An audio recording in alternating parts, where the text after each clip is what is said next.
Hey everybody, hope you're all having a great day. Start this out by saying I'm not a Bible scholar, I'm not a preacher, but I do have, I guess, some messages. I have some questions too, like I'm sure a lot of you do. As far as don't mind my dog in the background. She's chowing down over here. She's having her breakfast. I want to talk about Genesis. The very beginning has troubled me my entire life.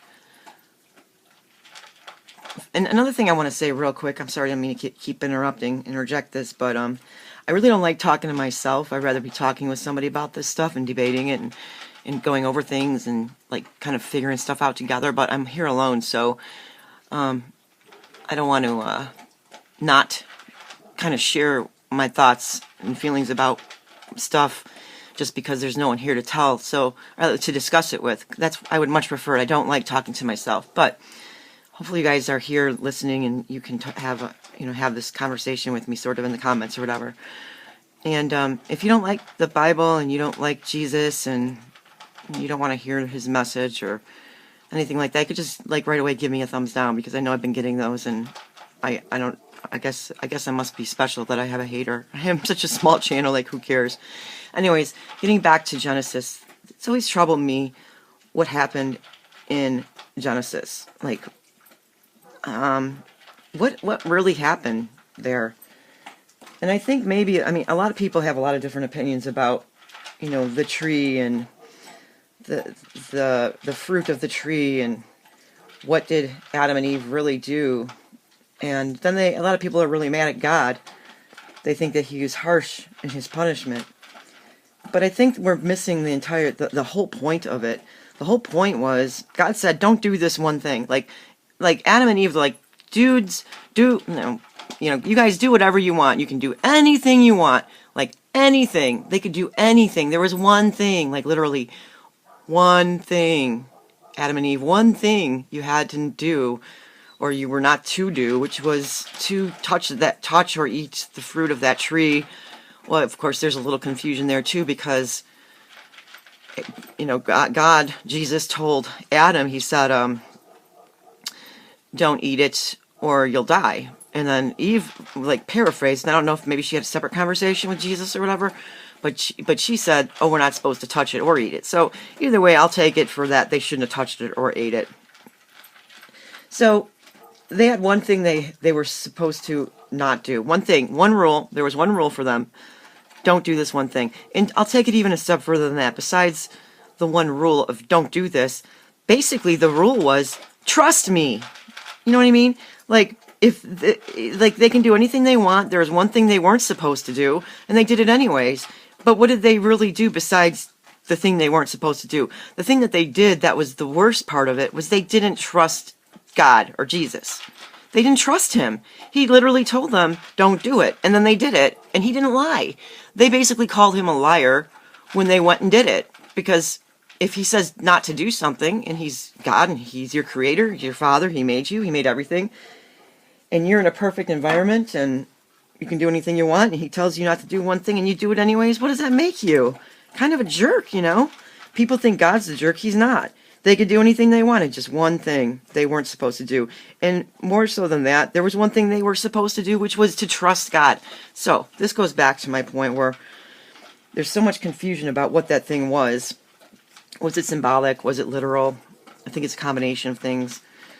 But ultimately, the gospel, or the good news, the truth of the matter is the simple, the story of what happened with the sinner on the cross next to Jesus. Everybody wants to know, how do you get into heaven? You can't do anything to get into heaven with yourself. Like, our minds are so corrupted, our actions are so corrupted. Like we sin, we don't even know we're sinning. Like, just to think a thought that is a wicked thought, or like a thought of, even though we think it might be a minor stupid infringement, it's not perfection. It's just like we can do things we don't even know we're sinning. So people that try to be sinless, they're kidding themselves. It's just impossible. You can't do it. You're not God. Only Jesus can be sinless, period. That's it. When people get mad about the word sin, they think it's a judgment. It's not a judgment. It's just a fact. Like, we literally die because of sin. Like that's what the whole, like we decay and our bodies age and all this stuff. And that's sin brought death into the world. That's what that is. It's the marching forward of time, destroying everything in its path because of, like, that's my theory about what sin does. Sin just wrecks everything. It just deteriorates everything. So I'm sorry. I'm going off on a tangent. At any rate, you can't do anything. Your behavior, your thoughts, your actions are not going to get you into heaven. You won't make it, because you'll never be perfect. You never were perfect. We are not perfect. There's only one perfect person. One perfect individual existed on the earth, walked on the earth. That's Jesus.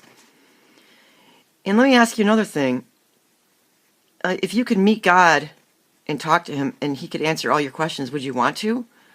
If this is for non-believers, would you want to? Do you really want to know who God is? Do you want to know God? Do you have questions for God? However you think you want to define God. Well, God is who he said he was, and he was here. Jesus is who he said he was. That's just the fact. He was here. The whole world changed because of him. He literally transformed the world. Our calendars are based on him.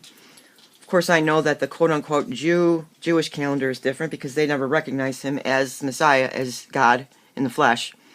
It's irrelevant because the whole world does not follow that calendar anyways, only they do. My point is, like, he stopped time and it started all over again at the point in which he was here. And that's a fact. He was who he said he was. There are no other individuals, Buddha or Muhammad or Confucius or any individual you might want to name that had a quote-unquote connection to God or was a godly person. Not a one of them, not a single one of them claimed to be God in the flesh here on earth teaching. They had a lot of opinions and they said a lot of stuff that was right.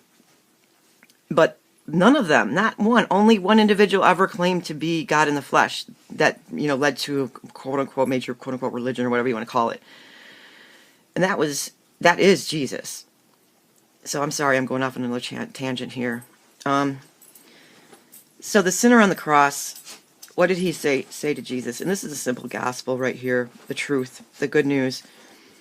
He was on the cross. He was a sinner. He was being killed. He was being executed because he was a bad guy or something. Whatever he did, he broke whatever commandment or violated some law, and he was being crucified. And he was next to Jesus. And what did he do? He talked to Jesus. He said, "Think of me when you are received into your kingdom." I'm paraphrasing. And so, what did Jesus say to him? He said, "Today you'll be with me in paradise." What did the guy do? How did he do that? Like, Jesus, you'll be with me. You're going to be with me in paradise. You're going to be with God in paradise. So, did he have a good life? Was he a sinless man? No. What did he do? He talked to Jesus. He believed that Jesus was who he said he was. And that was it. It was done. He was then made a child of the kingdom. He was now going to make it into heaven. However you want to, I don't want to use archaic terms, but paradise, with God is where he was going to go when his body perished. So his spirit would return to God the Father in paradise with Jesus for doing one thing, talking to Jesus and believing that he was who he said he was. That's kind of like the simplest route through all the confusion about how to get to heaven or what do you do? I'll just believe God. Jesus was who he said he was. That's what you got to do. Call upon the name of the Lord and thou shalt be saved, or call upon the name of Jesus and you're in. He doesn't make it complicated. Now this goes back to the Garden of Eden in that there was the one thing they had to do, which was trust Jesus, trust God. God said, "I'm telling you that if you do this thing, you're going to die." And they were like, whatever. I can do what I want. Let's do it anyway. Whatever their reason was, which appears to be that they didn't believe God, and they actually went completely against what he told them to do. So that's what screwed it all up. Now, God being as gracious and wonderful as he is, he gave them a way out. He came here, and his name is Jesus, and he took the punishment for all that for everything that's happened that caused us to fall from grace and this world to be turned into what it is, He's reversed that by giving us a way out, and all we have to do is trust Him. Like, He just basically restored the one rule that was in the Garden of Eden, which is trust God. Trust Him. That's it. Just trust Him. He is who He says He is who He says He is, and what He says He means. And that is what happened in the Garden of Eden. They didn't trust Him, and they didn't believe Him.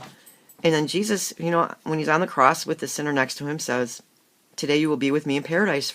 And the guy, all he did was he trusted Jesus, that He was who He said He was. So I'm sorry, I don't mean to go off on a million different tangents. I have a lot on my mind, and I'd rather be having a conversation with you guys, but this is the best I can do. These are a lot of my thoughts. A lot of them are sort of layered and intertwining, and they go off into a million different directions. I don't write things down. I just kind of, obviously, I blurt it out. I have a little bit of ADD, so I'm scattered. Oh, here's my dog up on my shoulder here. Anyways, I don't know if it's helpful at all. I know that, like I said, it's a little disorganized, but just think about it. What was restored was the thing that was going on in the garden. The one thing that was what was restored was when Jesus came and died on the cross, and to trust Him, that He said who He said He is. He restored the one thing. We have to do one thing. Just trust Him. Trust Him. Believe Him. He is who He said He was. Know that, and then Then you're in. And is it that so hard to do? And actually, isn't that kind of wonderful? God's not like some ambiguous, amorphous blob called Source. He's a real individual with thoughts, feelings, emotions, and He means what He says. He can't lie. He doesn't lie. So I guess I'm going to leave it at that. I'm sorry I'm all over the place, and hopefully I'll get the hang of this and do a little bit better. Plus, I'm not quite awake yet. I'm having my coffee. I got to go into work today. It's my payday, my first payday. Yay. Have a great day, you guys. Be blessed, and we'll talk more about it later. And if anybody wants to talk to me about this stuff, let me know. Maybe we could figure something out, because I really would rather have a discussion than just talk on and on to my iPad here. All right. I love you guys all. Have a great one. Bye.